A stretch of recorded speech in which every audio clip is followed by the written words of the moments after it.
रब्बना इन्नी अस्कन्तु मिन ज़ुर्रियती बिवादिन गैरि ज़ी ज़रअन इंद बैतिकल मुहर्रम।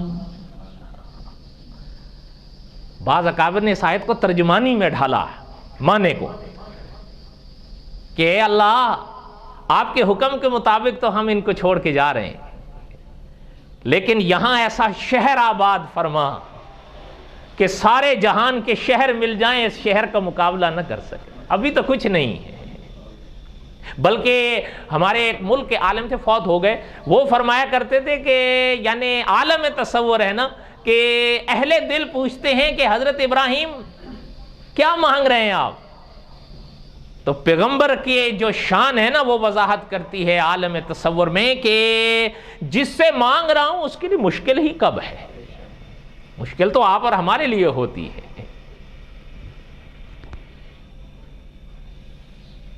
फरमाया रब्बना इन्नी अस्कन्तु मिन ज़ुर्रियती बिवादिन गैरि ज़ी ज़रअन इंद बैतिकल मुहर्रम।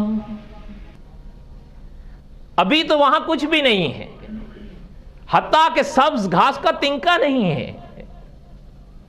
रब्बना लियुकीमुस्सलाता फजअल अफ़इदतम मिनन्नास तहवी इलैहिम।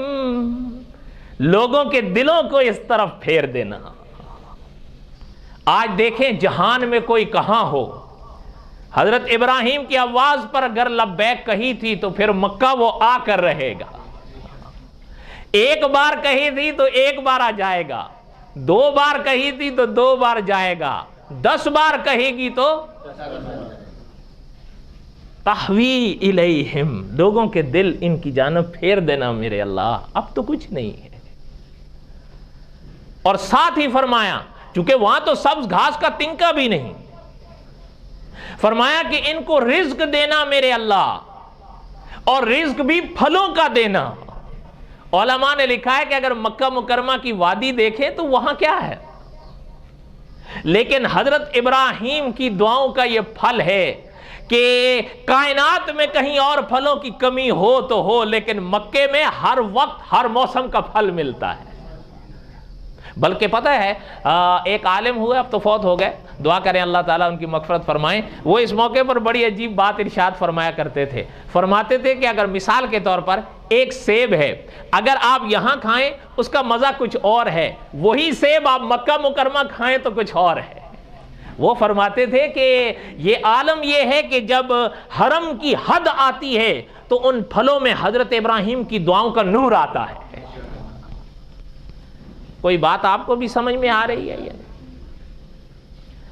अच्छा खैर, हजरत इब्राहिम अलैहिस्सलाम ने दुआ मांगी कि अल्लाह इस शहर वालों को फलों का रिज्क नसीब फरमाइएगा। हाँ, एक आलिम थे, वो हमें एक दफ़ा सुना रहे थे कि कोई साहब गए वहाँ पर, या जो भी हरम, तो शायद भिंडी खरीदने लगे, भिंडी तो उनको महंगी लगी शायद, वल्लाहु आलम वाक़या थी या उनको लगी। तो कहते हैं बाद में इस जगह बैठे तो कहते हैं कि जी ये बड़ी अजीब बात है, अनार इतना सस्ता और भिंडी इतनी महंगी। तो हजरत फरमाते हैं मैंने उनसे कहा कि हजरत इब्राहिम ने फलों के लिए दुआ मांगी थी, भिंडी तेरे लिए छोड़ दी थी उन्होंने। बहरहाल खैर इल्मी लतीफ़ा था। अल्लाहुम्मा सल्ली अला सय्यदिना मौलाना मुहम्मद व अला आलि सय्यदिना मौलाना मुहम्मद व बारिक व सल्लिम अलैहि। फरमाया रब्बना इन्नका तालमु मा नुख्फी व मा नुलिन।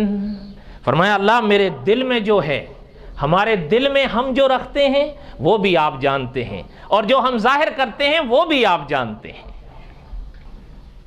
रब्बना इन्नका तालमु मा नुख्फी व मा नुलिन। हम जो जाहिर करते हैं, जो दिल में छुपाते हैं, मेरे अल्लाह आप जानते हैं।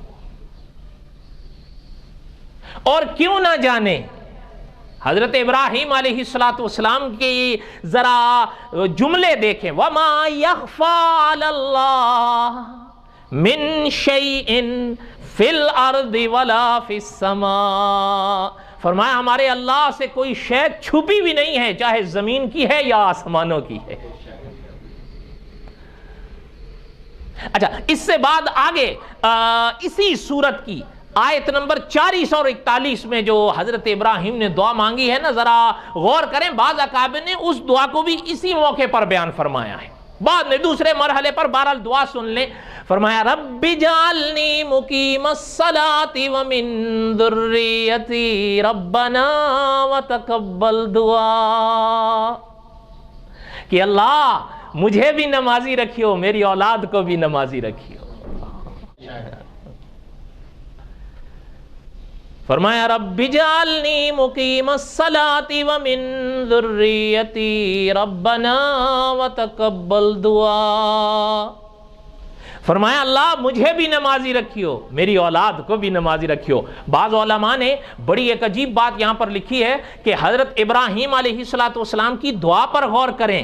حضرت ابراہیم بھی نماز ادا کرتے تھے، لیکن حضرت ابراہیم کی یہ دعا ہمیں سبق دے رہی ہے کہ اگر کبھی نماز کی توفیق ہو جائے تو اللہ سے یہ دعا دل سے کیا کرو کہ اللہ آج آپ نے توفیق دی ہے، لیکن میرا آنے والا کل میں نہیں جانتا، مجھے کل بھی توفیق دیو،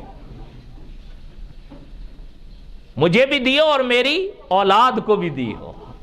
اور اگر آپ تھوڑا سا دیکھیں نا، جن بیٹے کو چھوڑ کر آئے اور بعض علماء کے مطابق جن کے غم کے موقع پر یہ دعا مانگی تھی، وہ کون تھے؟ حضرت ان کا ذکر اگر آپ قرآن میں پڑھیں، وہاں اللہ تعالیٰ نے کیا فرمایا ہے؟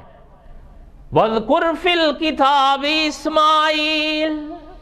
یہ مولانا ادریس کاندلوی رحمۃ اللہ علیہ نے بڑی عجیب بات لکھی ہے اس آیت کی تفسیر میں، فرمایا کہ حضرت اسماعیل کا ذکر اللہ تعالیٰ نویکلا الگ کر کے لا رہے ہیں، ضمن سے ہٹا کر، اور کم از کم اللہ نے 4 صفتیں یہاں پر اللہ نے حضرت اسماعیل کی بیان فرمائی ہیں۔ وَاذْكُرْ فِي الْكِتَابِ اسماعیل إِنَّهُ كَانَ صَادِقَ الْوَعْدِ وَكَانَ رَسُولًا نَبِيًّا، نبی بھی فرمایا، رسول بھی فرمایا، اور وعدے کے بڑے سچے تھے، بڑے پکے تھے، یہ بھی فرمایا۔ کتنی ہوئی؟ آگے سنیں، اللہ تعالیٰ نے آگے فرمایا وَقَانَ يَأْمُرُ أَهْلَهُ بِالصَّلَاةِ وَالزَّكَاةِ، فرمایا کہ حضرت اسماعیل کی شان دیکھیں، وَقَانَ يَأْمُرُ أَهْلَهُ بِالصَّلَاةِ وَالزَّكَاةِ، جہاں خود نماز ادا کرتے تھے اپنے گھر والوں کو بھی نماز اور زکوٰۃ کا کہتے تھے۔ مستقل اللہ نے ذکر بیان فرمایا۔ اور آپ حیران ہوں گے جب یہاں یہ سورت مریم کی جہاں یہ آیت ختم ہوتی ہے نا، اللہ تعالیٰ نے ارشاد فرمایا وَقَانَ عِنْدَ رَبِّهِ مَرْضِيًّا، اللہ کے ہاں وہ بڑے پسندیدہ تھے۔ مولانا ادریس کاندلوی رحمۃ اللہ نے لکھا ہے یہ مدح کی انتہا ہے، اللہ راضی ہو گیا تو پیچھے کچھ رہ گیا؟ پھر آپ بتائیں۔ ربِّهِ مَرْضِيًّا، اللہ کے ہاں بڑے پسندیدہ تھے وہ۔ کون؟